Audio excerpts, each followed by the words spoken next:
What happens 1 hour after drinking a can of Coke?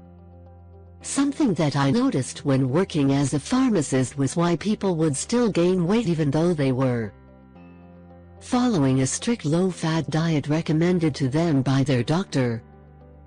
This made me question whether it is really the fat that causes us to gain unhealthy weight. After seeing so many people suffering from obesity-related diseases like heart disease, diabetes, and the side effects of the medication they were taking, I was strongly motivated to research what actually causes people to become obese. It clearly was not just the fat they were eating. I actually discovered that a trigger factor for many widespread diseases of the West such as obesity, heart disease, and diabetes could be closely linked to the consumption of one particular substance found in many processed foods and drinks, fructose in the form of high fructose corn syrup. Fructose is the form of high fructose corn syrup found in pretty much all processed foods such as ready meals, fast foods, sweets and fizzy drinks, and most people are totally unaware of its danger.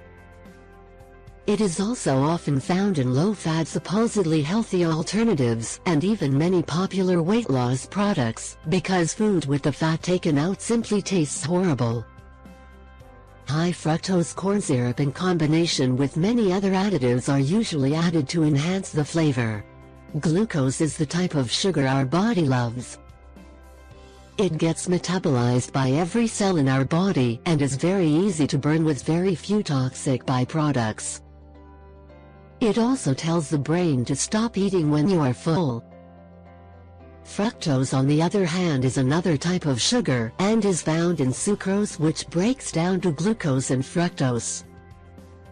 Fructose is actually only metabolized by the liver, and it's very similar to ethanol, the alcohol in drinks.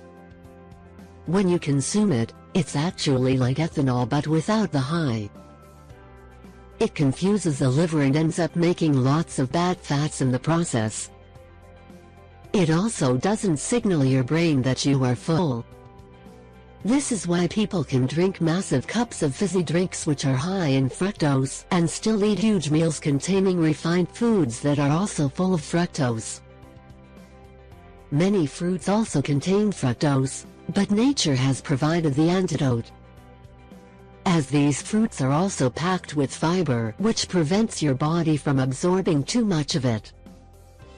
When I advised people to reduce their consumption of high fructose corn syrup by eating lower carb/higher protein diets, free from processed foods, even if the labels say they are healthy options, they started to lose weight and feel much better as a result. In many cases I asked people to just stop their consumption of fizzy drinks like Coca-Cola and instead swap it with either plain water, or add some freshly squeezed lemon for flavor. Green tea is also a great alternative, and it is one of my personal favorites because it contains alpha-wave stimulating theanine that also double serves as an antidote to the harmful effects of caffeine. Those who love to drink tea and coffee sweetened with lots of sugar, I advise to swap with natural sweeteners like stevia instead. This alone had some remarkable results. There are 1.6 billion servings of Coke sold each day worldwide. A very significant percentage of that is through supermarket chains like Walmart. So you can imagine how unpopular I became in Walmart's head office in the UK with my information strongly advising people to stop drinking fizzy drinks like Coke. I recently came across a great article by Wade Meredith that explains what happens when you drink just one can of Coca-Cola. And this applies to pretty much most caffeinated soft drinks, not just Coke. When somebody drinks a can of Coke or any similar sugary caffeine drink, watch what happens. 1. In the first 10 minutes, 10 teaspoons of sugar hit your system. 100% of your recommended daily intake. You don't immediately vomit from the overwhelming sweetness, because phosphoric acid and other flavorings cuts the flavor, allowing you to keep it down. 2. 20 minutes. Your blood sugar spikes, causing an insulin burst. Your liver responds to this by turning any sugar it can get its hands on into fat. There's plenty of that at this particular moment. In animals, or at least in laboratory rats and mice, it's clear that if the fructose hits the liver in sufficient quantity, and with sufficient speed, the liver will convert much of it to fat. This induces a condition known as insulin resistance, which is now considered the fundamental problem in obesity and the underlying defect in heart disease and in the type of diabetes, type 2, that is common to obese and overweight individuals. It might also be the underlying defect in many cancers. 3. 40 minutes. Caffeine absorption is complete. Your pupils dilate, your blood pressure rises. As a response, your liver dumps more sugar into your bloodstream. The adenosine receptors in your brain are now blocked, preventing drowsiness. 4. 45 minutes. Your body ups your dopamine production, stimulating the pleasure centers of your brain. This is physically the same way heroin works, by the way. Caffeine had a strong anxiolytic and psychostimulant effect by activation of mu-opioid receptors. 5. Greater than 60 minutes. The phosphoric acid binds calcium, magnesium and zinc in your lower intestine, providing a further boost in metabolism. This is compounded by high doses of sugar and artificial sweeteners, also increasing the urinary excretion of calcium. 6.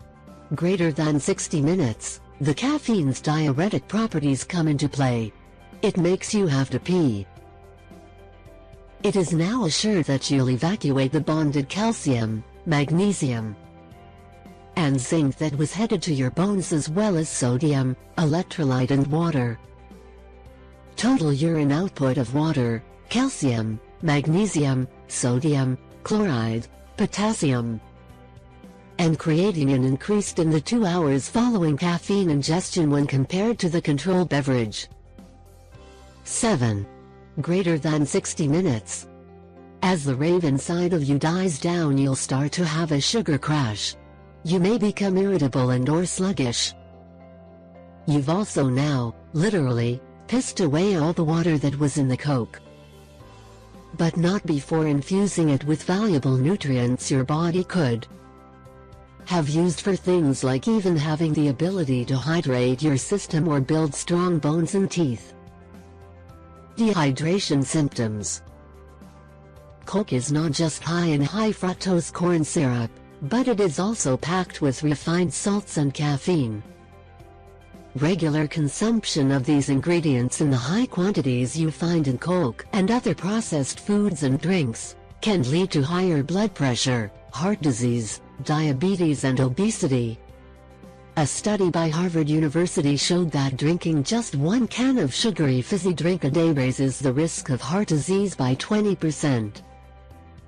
Sugary beverages also are believed to promote inflammation, an immune system response involved in both heart disease and insulin resistance, a major risk factor for type 2 diabetes. Scientists investigated the connection between fizzy beverages and heart disease by analyzing data of 43,000 men, taken from the health professionals' follow-up study.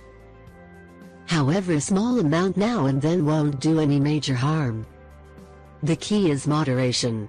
Even Sandy Douglas, president of Coca-Cola North America, admits that he limits himself to less than a can of Coke a day for health reasons.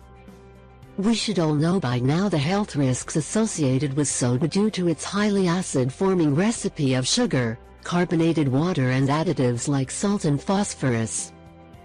But a recent Gallup poll reveals that 48% of surveyed Americans, nearly half, still drink soda on a daily basis. What's more, among those who drank soda, the average daily intake was 2.6